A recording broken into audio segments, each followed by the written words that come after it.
নমস্কার বন্ধুরা, আশা করি সবাই ভালো আছো। ডাব্লিউবিপিএসসি যে পরীক্ষা হয়েছিল ক্লার্কশিপ, সেই ক্লার্কশিপ পরীক্ষা তোমার কবে হয়? আগামী 16 এবং 17 নভেম্বর পরীক্ষা হয়েছিল। টোটাল 4টে শিফটে পরীক্ষা হয়েছিল। 16 তারিখে 2টো শিফট, 17 তারিখে 2টো শিফট। সেই 4টে শিফটের প্রশ্নপত্র অফিসিয়ালভাবে ডাব্লিউবিপিএসসির সাইটে আপলোড করে দেওয়া হয়েছে। আমরা এই ভিডিওতে দেখব তুমি প্রশ্নপত্রগুলি কীভাবে ডাউনলোড করবে। সেই জন্য ভিডিওটি তুমি শেষ পর্যন্ত অবশ্যই দেখো। তোমাকে প্রথমে আসতে হবে ডাব্লিউবিপিএসসির অফিসিয়াল ওয়েবসাইটে। এই লিঙ্কটি তোমার ভিডিওর ডিসক্রিপশনে দেওয়া আছে। তুমি সরাসরি সেখান থেকে গিয়ে ক্লিক করলে তুমি এই অফিসিয়াল সাইটটিতে পৌঁছে যাবে।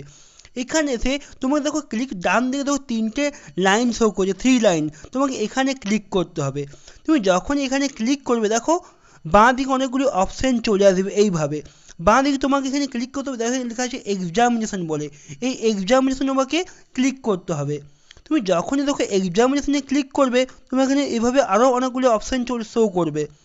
নেক্সট তোমাকে ক্লিক করতে হবে, দেখো লেখা আছে প্রিভিয়াস ইয়ার কোশ্চেন পেপার, তোমাকে এটাতে ক্লিক করতে হবে। প্রিভিয়াস ইয়ার কোশ্চেনের উপর তুমি ক্লিক করে তোমার এখানে এভাবে যে দেখো পেজ তুমি কিন্তু এখানে তুমি দেখতে পাবে না তোমার ক্লাসিক প্রশ্নপত্রে তোমার লিঙ্ক সরাসরিভাবে। তোমার কী করতে, এই যে এখানে সার্চ বটন দেওয়া আছে, তোমার এখানে সিম্পলি সার্চ করতে হবে লিখে যে ক্লাসিক। দেখো আমি এখানে লিখে সার্চ করছি, ক্লাসিক লিখছি।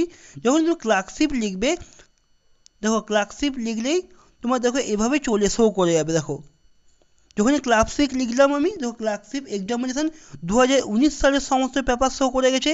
প্রিলিমস এবং মেন্সের প্রথম 3টি পেপার তোমার প্রিলিমসের আছে, আর 2টি তোমার মেন্সের পেপার আছে। দেখো 2023-এ টোটাল 4টে শিফটে পরীক্ষা, 4টি শিফটেরই কোশ্চেন তোমার এখানে শো করছে। দেখো তুমি যদি সরাসরি এই কোশ্চেনগুলি ডাউনলোড করতে চাও তাহলে তোমায় কী করতে হবে, আমাদের ডেসক্রিপশানে টেলিগ্রামের লিঙ্ক দেওয়া আছে। সেই তুমি টেলিগ্রামের লিঙ্কে গিয়েও তুমি সরাসরি প্রশ্নপত্রগুলি ডাউনলোড করে নিতে পারো। আমরা পরবর্তী ভিডিওতে এই যে 4টি প্রশ্নপত্র আছে, প্রতিটি প্রশ্নপত্রের সঠিক সমাধান সহ উত্তরপত্র নিয়ে আসবো। সেই জন্য তোমার চ্যানেলটিকে অবশ্যই সাবস্ক্রাইব করে রাখো পরবর্তী আপডেট পাওয়ার জন্য।